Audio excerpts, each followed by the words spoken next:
Kansas City, 1988.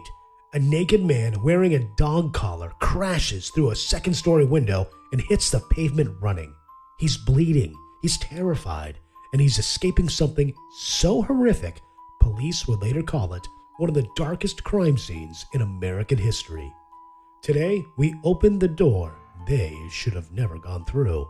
This is Tales of the Twisted Shorts, true stories of the strange, weird, bizarre, and eerie. April 2nd, 1988, the day before Easter Sunday. Inside a quiet home in Hyde Park, Kansas City, a nightmare lived behind a soft white door that looked completely ordinary until a man exploded out of its upstairs window. Naked, shaking, bleeding, wearing a metal dog collar, he collapsed onto a neighbor's porch and begged for help. When police broke inside the house on Charlotte Street, they didn't find a crime scene. They found a chamber built for suffering, a torture dungeon designed by a man the world barely knew, but would never forget. Robert Andrew Berdella. What officers recovered still haunts Kansas City.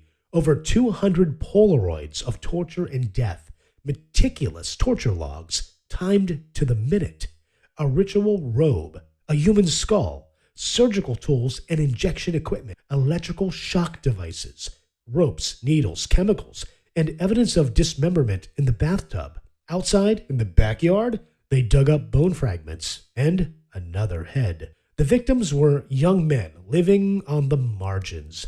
Many barely remembered, but Berdella documented everything. Before his arrest, Berdella was the quiet neighbor, the helpful community guy. He's also an oddball who ran Bob's Bazaar, a stall that sold strange relics, occult books, medical instruments, and bones.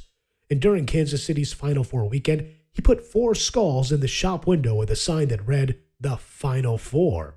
People smiled. They thought it was a joke. No one realized the skulls in his life weren't props. Between 1984 and 1988, Berdella abducted at least 6 men, holding them captive for days or even weeks.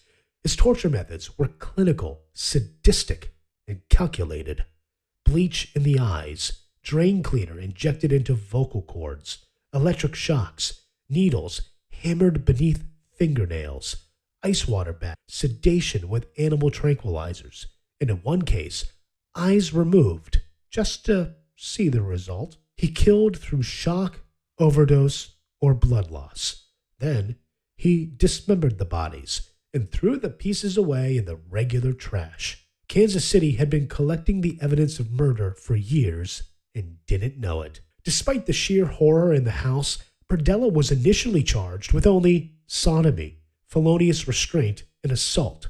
But the confessions came later. 6 murders, dozens of crimes, and a lifetime of darkness. He claimed the film The Collector inspired his fantasies and insisted he wasn't a monster, just a neighbor who reached a breaking point. In 1992, Berdella died in prison of a heart attack while complaining that guards had denied him heart medication. Some say poison, some say karma. No official investigation was ever conducted. Today, Bob's Bazaar is gone. No plaque, no marker. But ask anyone in Kansas City who remembers 1988, and they can still point to where the darkness once lived.